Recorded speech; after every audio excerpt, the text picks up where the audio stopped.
各位朋友，你而家坐喺張梳化上面，手揸住個手機，耳仔聽住我把聲，你覺得呢一切好真實係咪？但如果我話你知，你摸到嘅梳化，你飲緊嗰杯茶，甚至你身邊嗰個同你相處咗幾十年嘅人，有可能全部只係一場投影，你信唔信？呢句說話聽落好似科幻片對白，但我要好認真咁同你講，呢個係過去30年物理學界最轟動、最有爭議，亦係最令人震撼嘅理論之一。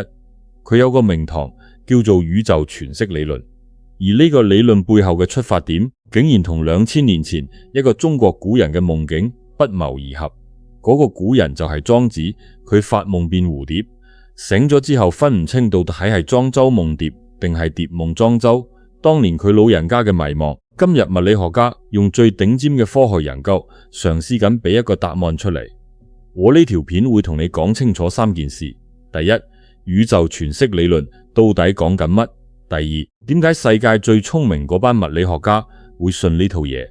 第三，呢個理論同你我有咩關係？點樣改變你對呢個世界嘅睇法？記住諗訂閱同開埋個鐘仔，每晚收睇物理哲思錄，用物理學嘅理性配哲學嘅通透，幫你重新認識呢個世界，瞓得安穩，活得清醒。好，而家正式開始。首先，我要你用一個新嘅角度去理解真實呢兩個字。你覺得真實係乜？你睇到嘅嘢就係真，你摸到嘅嘢就係真，你聞到嘅嘢就係真。呢個係人類幾千年嚟最基礎嘅共識，叫做眼見為實。但現代物理學發展咗100年，一次又一次咁打爛咗呢個講法。你見到呢個世界係彩色嘅，但物理學話你知，顏色只係電磁波嘅特定頻率撞落你眼睛，你大腦將佢翻譯成顏色。如果冇你個腦，呢個世界根本就冇顏色呢樣嘢。你摸到張台係硬嘅，但物理學話你知，你嘅手指從來都冇真正掂到過張台嘅任何嘢。你感覺到嘅只係電子同電子之間嘅靜電排斥力。張台本身絕大部分係空嘅空間，原子核同電子之間嘅距離，相對佢哋嘅大小嚟講，就好似一個足球場，中間放咗一粒豆咁疏。你以為嘅實在，從來都唔係你以為嘅嗰回事。而詮釋理論就係將呢種顛覆推到極致。詮釋呢個詞你可能聽過，但唔知佢講乜。我試下用最簡單嘅方法解釋俾你聽。平時我哋用手機影相，無論你部手機幾千萬像素，佢記錄嘅只係光嘅光暗同顏色。你打側張相睇，唔會見到立體效果，因為普通相片冇記錄光嘅相位。相位你可以當係光波嘅高低起伏或者形狀，但全息照相完全唔同，佢連光嘅相位都記錄埋。結果就係你拎住張全息相片，打側睇、抬高睇，由唔同角度睇，竟然可以睇到一個立體嘅影像，而且嗰個影像會跟住你嘅視線角度變換，好似嗰個真實物件就企喺你面前一樣。你圍住張相行一圈，嗰個影像會好似真實嘅物件咁，俾你睇到佢嘅正面、側面，甚至後面。最神奇嘅係，如果你唔小心打爛咗張全息相，你只要攞住其中任何一塊碎片，用翻同一種激光照射，你依然可以睇到完整嘅立體影像，只係清晰度低咗少少。點解會咁？因為全息嘅本質就係全部信息，每一小塊碎片都包含住成個影像嘅全部信息，部分等於整體，整體等於部分。呢個同普通相片完全相反。普通相片你撕爛一半，你就得翻一半嘅影像，另外嗰半永遠消失。但全息相唔係，佢每一部分都有晒全部。宇宙詮釋理論就係話俾我哋知，我哋身處嘅呢個三維宇宙，可能就係用同一種原理運作。所有你見到嘅物質、感受到嘅能量、佔據緊空間，都係由更高維度嘅二維表面投影出嚟嘅立體影像。你而家企喺度、坐喺度行緊嘅每一步都只係投影嘅一部分。你以為自己係一個立體嘅人，活喺一個立體嘅世界，但其實你嘅全部信息可能只係寫咗喺宇宙邊緣嘅一張二維嘅底片上面。聽到呢度你可能會話，阿叔，你係咪睇得科幻片太多？呢啲嘢邊有可能？我話你知，呢個唔係我老作，其係有根有據嘅科學理論。咁物理學家又點解會諗到咁離譜嘅嘢呢？佢哋又唔係寫小說嘅一切嘅源頭，要由宇宙入面最神秘嘅天體講起，就係黑洞。你知唔知黑洞最特別嘅地方係咩？唔係佢乜都吸，而係佢嘅信息儲存方式完全顛覆咗人類嘅常識。上世紀70年代初，物理學家霍金同貝肯斯坦發現咗一個古怪到極嘅現象。佢哋研究黑洞嘅熵呢個字，你可能聽過。你可以當佢係一樣嘢入面裝住嘅信息量。正常諗法係一樣嘢越大，體積越勁，入面裝嘅信息應該越多，你個書櫃越大，梗係裝得越多書啦，好合理啊。但黑洞偏偏唔係咁，黑洞嘅熵竟然同佢嘅表面積成正比，係唔係同體積成正比？呢個發現震撼咗成個物理學界，佢暗示咗一件好離奇嘅事。一個三維物體嘅全部信息，竟然可以用一個偽維表面嚟完全描述。換句話講，你以為黑洞入面收埋咗好多嘢，但其實所有嘢嘅信息都寫咗喺表面嗰層事件視界上面，好似一本書嘅全部內容都寫晒喺封面度。你唔使揭開本書，淨係睇封面就睇得晒。呢個發現喺當年引起咗極大嘅爭議，好多物理學家話呢個根本冇可能，一定係計錯數。但霍金同貝肯斯坦企得好硬，佢哋嘅計算經過無數次驗證係正確嘅。1993年，諾貝爾物理學獎得主特胡夫特正式提出咗一個概念，叫做引力具有詮釋性質。第二年，另一位物理學家薩斯金德進一步發展咗呢個諗法，兩個人一齊提出咗詮釋原理。佢哋嘅意思係，我哋睇落去係三維嘅空間，實際上可能係二維嘅。你可以幻想宇宙嘅邊界，好似一張巨大到冇朋友嘅全息底片，而我哋感知到嘅一切物質、能量、時間、空間，都係呢張底片投射出嚟嘅立體影像。但呢個時候，科學界大部分人仲係抱住食花生嘅態度。你講就講啫，得個噏字證據呢？喂，理論話理論，你要證明先得㗎。一直等到1997年，一個重大突破出現咗，普林斯頓高等研究院嘅物理學家馬爾達西納提出咗一個叫做 ADS-CFT 對偶嘅理論。呢個名好深，你唔使記住，你只要知道佢做咗乜嘢。佢用數學方法嚴格證明咗喺某一類特殊嘅理論空間入面，三維空間嘅引力理論同二維空間嘅量子場論可以產生完全一樣嘅物理結果。換句話講，你用三維嘅角度去計一條數，同你用二維嘅角度去計同一條數，得出嚟嘅答案一模一樣。三維同二維喺呢個理論入面係同一件事嘅兩個唔同講法。呢個係詮釋原理第一個堅實嘅數學證據，亦都係過去20幾年理論物理學入面被引用次數最多嘅論文之一。自此之後，支持詮釋宇宙觀點嘅科學論文發表咗超過1萬篇。你冇聽錯，係1萬篇。呢個已經唔係少數人嘅科學幻想，而係物理學界一個嚴肅嘅研究方向。全世界最聰明嘅腦袋，包括好多位諾貝爾獎得主，都投入咗呢個領域嘅研究。跟住落嚟嘅問題更加有趣，亦更加震撼。如果呢個世界真係一場投影，咁我哋又係咩嘢？你、我、你嘅屋企人、你嘅朋友，你一生人遇到嘅每一個人，全部都只係投影入面嘅影像。如果係咁，我哋嘅存在到底有咩意義？呢個時候，我要請出一位2000年前嘅老人家，就係莊子。莊子係戰國時期嘅哲學家，佢有一日發夢，夢見自己變咗做一隻蝴蝶，喺花叢入面飛來飛去，自由自在，開心到不得了。但佢醒咗之後，竟然分唔清一個問題，到底係莊周發夢變蝴蝶，定係蝴蝶發夢變莊周？佢唔知自己而家呢個清醒嘅狀態係咪，其實都係一場夢。呢個問題聽落好簡單，好似一個老人家發噏瘋，但其實佢問嘅係人類最根本、最難解嘅哲學難題：人到底憑咩去判斷咩係真實，咩係虛幻？如果一個夢真實到你完全分唔出真假，咁你點肯定而家呢一刻嘅清醒唔係另一個層次嘅夢？你點肯定你嘅一生由出世到而家唔係一場漫長嘅夢？你點肯定死咗之後唔會好似發夢醒咗咁，發現原來有個更真實嘅世界喺度等緊你。呢個問題困擾咗哲學家2000年，由莊子到笛卡爾到康德，人人都諗過，人人都答唔出。但有趣嘅係，現代物理學竟然用一套全新嘅語言嘗試去回答莊子當年嘅迷惘。物理學家大衛波姆提出過一個好貼地嘅比喻，幫我哋理解全息宇宙嘅概念。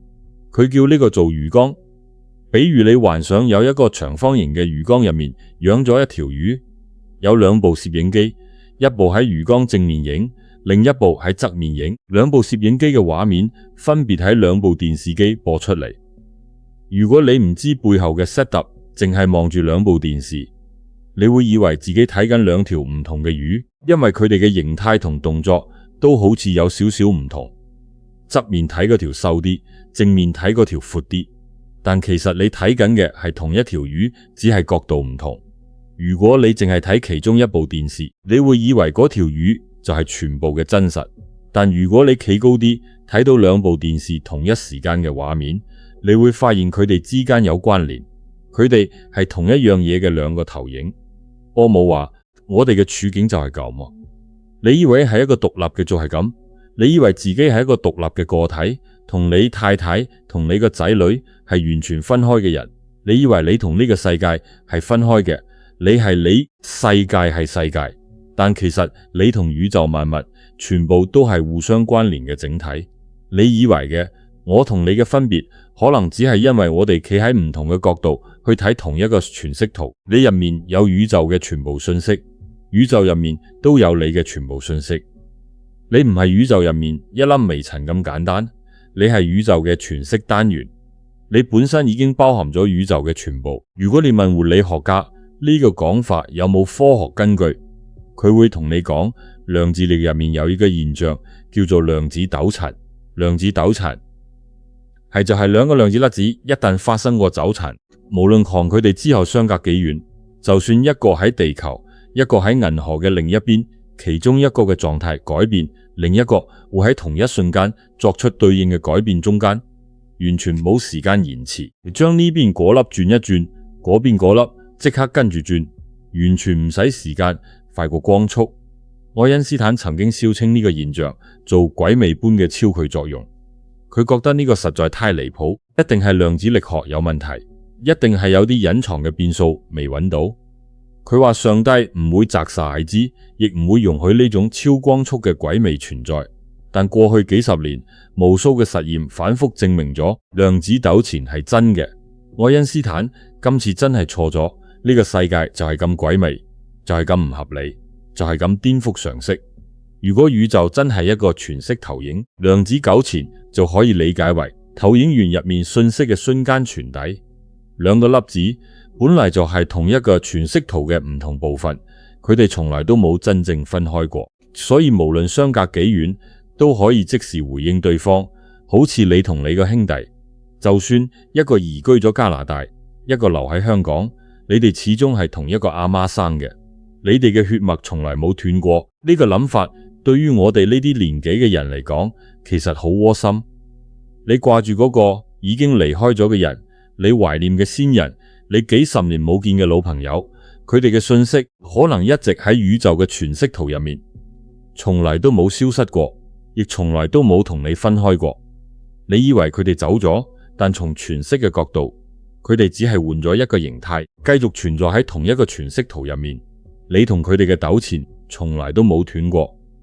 好啦，講到呢度，你可能會話阿叔，你講咗咁耐呢啲嘢咁遠，同我有咩關係？我每日起身飲茶睇報紙，湊孫買嚟煮飯，邊得閒諗呢啲宇宙咁大嘅問題？我關心嘅係今晚食乜，聽日會唔會落雨，個孫考成點，邊有心機理呢啲咩全息唔全息？但老友記，你諗深一層，呢個理論唔只係科學家喺實驗室入面玩嘅數字遊戲，佢同你嘅日常生活、你嘅心態、你對生命嘅睇法，其實息息相關。一個諗法可以改變你成個人嘅狀態。首先，如果你明白呢個世界可能只係一場投影，你會發現好多嘢唔使咁執着。你以為嘅失去，你以為嘅遺憾，你以為嘅唔公平，你以為點解我咁辛苦，點解人哋咁好命，點解個天對我唔公平？喺全息宇宙嘅角度睇，全部都只係整體嘅一部分，係全息圖入面嘅光影變化。光影會變，會移動，會消失，但全息圖本身冇損傷。你唔係一個孤零零嘅個體喺度懷世界，你係宇宙整體嘅一部分，你入面有宇宙嘅全部信息，你從來都冇真正失去過任何嘢，因為你本身就係一切。好多老人家成日擔心呢樣，擔心嗰樣，擔心身體有冇事，擔心仔女夠唔夠錢使，擔心個孫入唔入到好學校，擔心自己走咗之後屋企人點算。呢啲擔心將一個人嘅精神消耗得好緊要。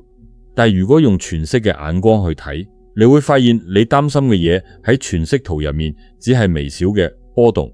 你擔心個波動就變大，你放鬆個波動就平息你嘅心態，直接影響緊你嘅全息圖。你平靜，你嘅世界就平靜；你焦慮，你嘅世界就跟住亂。第二，如果你接受部分包含整體呢個概念，你會明白一個好重要嘅道理：你改變自己就等於改變宇宙嘅一部分。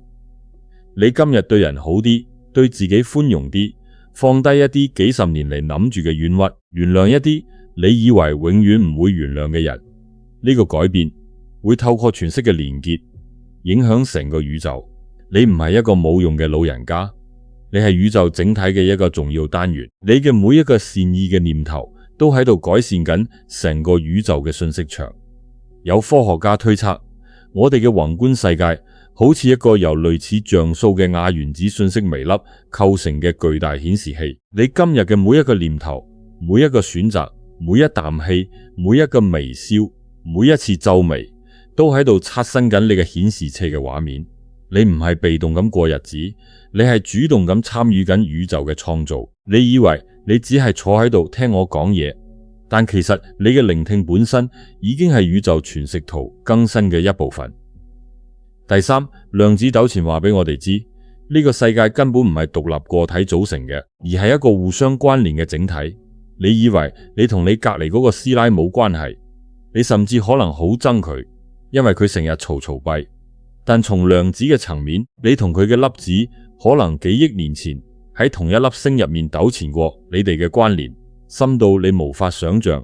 你今日嬲佢，你嘅負面情緒會透過全息嘅連結影響佢，同時亦影響你自己。你今日原諒佢，你嘅放鬆同樣會透過全息嘅連結傳出去。所以對人好，最終係對自己好；對人惡，最終都係傷害自己。講到呢度，我想問下大家，你哋有冇試過發夢見到已經離開咗嘅親人？個夢真實到好似佢哋翻咗嚟咁，醒咗之後成個人都唔同咗，好似佢哋真係翻過嚟探你咁。留言區話我知，提我睇下有幾多朋友有呢種經歷。有心理學研究顯示，超過一半嘅成年人喺親人離世之後都試過發夢見到佢哋當中。好多人形容嗰種感覺唔似發夢，而係真係見到佢哋，話嗰種感覺同平時發夢完全唔同，特別真實，特別溫暖。醒咗之後，雖然知道佢哋已經走咗，但個心會定好多，會覺得佢哋其實仲喺度，只係睇唔到。如果宇宙真係一個全息投影，如果意識真係可以短暫脫離三維嘅框架，咁呢啲夢境可能唔係你嘅潛意識亂噏，而係你嘅意識短暫接觸到咗更高維度嘅真實。你嘅親人，佢哋嘅信息喺全息圖入面從來冇消失過。你嘅意識喺睡眠狀態短暫擺脫咗三維嘅束縛，同佢哋嘅信息重新接通。你以為係發夢，其實可能係重逢。當然，作為一個負責任嘅講者，我都要老老實實同你講，目前為止，宇宙全息論仲未得到實驗嘅直接證實，佢仲係一個假說，一個未被完全證實嘅理論。但係佢已經有咗堅實嘅數學基礎同大量嘅理論支持。佢唔係胡亂猜測，而係經過嚴密數學推導嘅科學理論。2017年，有物理學家團隊喺《自然》雜誌公布咗研究成果，第一次為宇宙全息理論提供咗間接嘅觀測證據。佢哋計咗宇宙空間入面嘅量子糾纏，相發覺喺引力理論同量子場論入面計出嚟嘅數值完全一致。呢個雖然唔係直接證明宇宙係全息圖，但至少話俾我哋知，呢個理論嘅預測同實際觀察係吻合嘅。佢嘅預測準確就代表佢有參考價值。呢個理論嘅魅力唔在於佢已經被證實，係在於佢提供咗一個全新嘅視角去理解呢個世界。佢嘗試解決物理學最大嘅難題，就係點樣將愛因斯坦嘅廣義相對論同量子力學統一起嚟。呢兩個理論，一個掌管大尺度嘅宇宙、星系嘅運行、時空嘅彎曲，另一個掌管微觀嘅粒子世界、原子入面嘅行為，佢哋之間存在根本嘅矛盾，加埋一齊就計唔到數。全息原理可能就係連接兩者嘅橋樑。如果呢條橋真係通嘅，咁全息理論就唔只係一個假說，而係解開宇宙終極奧秘嘅鎖匙。如果你問我個人點睇呢套理論，我會話，就算全息理論最終被證明係錯嘅，佢都已經為人類帶嚟咗好重要嘅嘢。佢令我哋重新思考真實嘅本質，令我哋重新審視自己嘅位置，令我哋重新衡量咩係重要，咩係次要。一個理論嘅價值唔只在於佢啱唔啱，仲在於佢令到我哋諗多咗，眼界闊咗，心量廣咗。你諗下，人類幾千年嚟一直以為自己住喺一個實實在在嘅三維世界。古人話眼見為實，你睇到嘅就係真嘅。但現代物理學一次又一次話俾我哋知，眼見未必為實。你見到嘅顏色只係電磁波嘅特定頻率撞落你對眼，你個腦將佢翻譯成顏色。你聞到嘅香味只係空氣中嘅化學分子飄入你個鼻，你個腦將佢解讀成香味。你摸到嘅固體實際上絕大部分係空嘅空間。原子核同電子之間嘅距離，以佢哋嘅大小嚟計，就好似一個足球場中間放咗一粒豆，其他全部係空嘅。你以為嘅實在，其實絕大部分係空嘅。你以為嘅真實，其實係你個腦嘅翻譯。你以為嘅你，其實只係一堆信息嘅組合。你嘅身體由無數粒子組成，但嗰啲粒子每一刻都喺度換。7年之後，你身體嘅每一個原子都換過晒，但你仍然覺得自己係自己。點解？因為你唔係嗰堆原子，你係嗰堆原子嘅排列方式，你係嗰個信息結構，你係信息，唔係物質。而全息宇宙講嘅就係信息先至係最根本嘅物質，只係信息嘅投影。莊周當年分唔清夢同真實，可能唔係佢老人家糊塗，而係佢直覺咁觸摸到咗一個更深嘅真相。所謂嘅真實可能有多個層次，而人類嘅感官只能接觸到其中一個。你以為嘅清醒，可能只係另一個層次嘅夢；你以為嘅夢，可能係另一個層次嘅清醒。真同假嘅界線，可能比我哋想象中模糊好多。有學者就提出，宇宙可能就係四維空間嘅全息投影。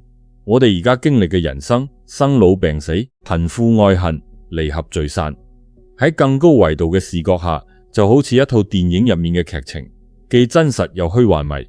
你睇一套電影，你會為主角嘅遭遇緊張，會為佢嘅悲劇流淚，但你知道嗰個只係電影，只係光影。但如果呢套電影嘅光影就係你全部嘅感知、全部嘅經歷、全部嘅人生，你仲分唔分到邊啲係真，邊啲係假？你瞓覺嗰陣，你嘅意識短暫掙脫咗三維嘅框架，翻到去更高維度嘅本體入面漫遊。所以夢入面你可以飛，可以穿越時空，可以同已故嘅親人傾偈，可以見到一啲你清醒時從未見過嘅景象。嗰啲可能唔係戀夢，而係你嘅意識短暫接觸到咗更高維度嘅真實。你以為發夢係休息，但可能發夢先至係真正嘅清醒。你話呢啲係科學定玄學？我會話兩者嘅界線可能冇我哋諗嘅咁清楚。最頂尖嘅物理學家同最深刻嘅哲學家，往往去到最盡嘅時候，會喺同一個地方相遇。科學同玄學嘅分別，可能只係一個用數學，一個用隱喻，但佢哋指向嘅可能係同一樣嘢。我諗起物理學家 Gru Miller 講過一句話，佢話20年前，如果你問人世界係幾維嘅，幾乎所有人都會答3個空間維度，加一個時間維度。宇宙全息理論則意味着世界嘅維度取決於睇問題嘅角度。你用三維嘅角度睇，佢就係三維；你用二維嘅角度睇，佢就係二維。邊個先係啱？兩個都啱，兩個都係同一個世界嘅唔同描述。正如你睇一個人正面一個樣，側面另一個樣，但其實都係同一個人。呢句話講得真係好。世界係三維定二維，真實定虛幻，夢境定清醒，可能根本唔係一個非黑即白嘅問題。重要嘅係你用咩角度去睇呢個世界，你用咩心態去過呢一日。你覺得世界係灰暗嘅，你見到嘅就係灰暗；你覺得世界係光明嘅，你見到嘅就係光明。你以為呢個只係心理作用，但從詮釋嘅角度，你嘅係咪心態直接影響緊你嘅詮釋圖。你嘅心態改變，你嘅世界就跟住改變。如果你覺得自己只係一個普通嘅老人家，每日等食等瞓等運到冇用冇價值，咁你嘅世界就會好狹窄好灰。你每日起身唔知做乜時間好難過，但如果你明白自己係宇宙詮釋圖嘅一部分，你入面有宇宙嘅全部信息，你嘅每一個念頭都在影響整體。你嘅平靜就係宇宙嘅平靜，你嘅善意就係宇宙嘅善意，咁你嘅世界會大好多嘅，會光亮好多嘅。你每日起身會覺得自己有嘢做，你嘅存在本身已經係一種貢獻。再講得貼地啲，你今日同隔籬屋個師奶嘈交，你嬲到成晚瞓唔着，你覺得呢個係你同佢兩個人之間嘅事，同宇宙有咩關係？但從詮釋宇宙嘅角度，你同佢嘅衝突其實係宇宙整體入面一小部分能量嘅波動。你嬲，成個詮釋圖嘅某一個區域就跟住震。你放低咗，唔止你舒服，成個詮釋圖嘅和諧度都高咗。你唔信，你試下下次同人嘈完，你主動笑翻一句，你會發現個心口鬆晒。嗰種感覺唔係心理作用咁簡單，而係你嘅頻率改變咗，同宇宙嘅共振都唔同咗。你以為你只係對一個人好，但其實你嘅善意會透過詮釋嘅連結傳到去你諗都諗唔到嘅地方。又有啲老人家成日覺得自己老咗冇用，仔女大咗唔理自己身體，又一日不如一日，人生好似等時間過。但如果你明自己係詮釋圖嘅一部分，你每一日嘅平靜，每一份嘅善意，每一次對後輩嘅提點，每一次同老朋友嘅問候，都喺度豐富緊成個宇宙嘅信息庫。你唔係等時間過，體系喺度創造緊時間嘅內容。你嘅存在本身已經係宇宙最珍貴嘅信息之一。我成日同身邊嘅老友講，與其擔心身體有咩病痛，擔心仔女有冇錢，擔心呢個世界越嚟越亂，不如退一步，用詮釋嘅眼光睇呢一切。你擔心嘅嘢喺詮釋圖入面，只係一啲光影嘅變化，佢哋會嚟，亦會走你嘅本體。嗰個包含宇宙全部信息嘅你，從來都冇受損過，從來都冇缺失過你嘅本體。就好似嗰張詮釋相，就算你打爛佢，每一塊碎片都仲有全部嘅信息。你嘅身體會老，你嘅記憶會退，你嘅精力會減，但嗰個最根本嘅你，嗰個同宇宙相連嘅你，從來都冇變過。呢個就係物理哲學帶俾人嘅力量。佢唔係叫你逃避現實，而係叫你知道現實有好多層。你唔使困死喺最表面嗰層，你可以企高啲，睇闊啲。你會發現好多你以為好大件事嘅嘢，其實好少；好多你以為過唔到嘅關，其實過得到；好多你以為嘅失去，其實從來都冇失去過。今日我哋由莊周夢蝶講到黑洞，由詮釋照片講到量子糾纏，由物理學講到人生哲學，由宇宙邊緣講到你家中嘅日常。我想同你講嘅歸結埋就一句話：你以為嘅真實未必係全部嘅真實。你以為嘅虛幻可能藏住更深嘅真相。夢境唔一定係假清醒，唔一定係真。你呢一刻嘅人生係真實定係投影，可能根本冇人答得到。但係你可以選擇用一個更寬廣嘅心態去過呢一生。2000年莊子嘅迷茫，今日物理學家嘅發現都指向同一件事。呢個世界遠比你想象中更加神秘，更加奇妙，更加值得我哋用有限嘅人生去感受同探索。你以為你活咗幾十年，咩都見過，咩都知，但其實你見到嘅可能只係冰山一角。呢個世界嘅深奧，呢個宇宙嘅奇妙，遠遠超過你嘅想象。我哋每日營營役役返工，就算飲茶睇電視，好少停落嚟諗一啲根本嘅問題。我哋到底係邊個？呢個世界到底係咩？人生到底有咩意義？呢啲問題從來冇標準答案，但思考嘅過程本身就已經係一種覺醒。你肯諗，你已經唔同咗；你肯問，你已經進步咗；你肯打開個心，你已經比好多人走得前。物理哲思錄每個禮拜同你一齊探索呢啲問題，用物理學嘅理性做筋骨，配哲學嘅溫柔做血肉，幫你重新認識呢個世界，重新認識你自己。唔使急，慢慢嚟，一條片一條片咁睇，一個諗法一個諗法咁吸收，你會發現你自己嘅世界觀會慢慢改變。你會發現你自己冇以前咁焦慮，冇以前咁執着，冇以前咁多煩惱。如果你中意今日嘅內容，覺得有啲得着，覺得呢個角度幾新鮮，記得訂閱，開埋個鐘仔咁樣，每一集一出，你嘅手機就會響，你唔會錯過任何一次同我一齊思考嘅機會。每一條片我都會用心準備，用最真誠嘅態度同你分享物理學同哲學嘅智慧。活咗幾十年，食鹽多過後生仔食米，行橋多過後生仔行路。係時候用另一個角度重新認識呢個世界。你唔只係一個老人家，你係宇宙嘅全息單元。你唔只係喺度過日子，你係喺度參與宇宙嘅創造。你唔只係一個聽眾，你係我嘅同行者。我哋下條片再見。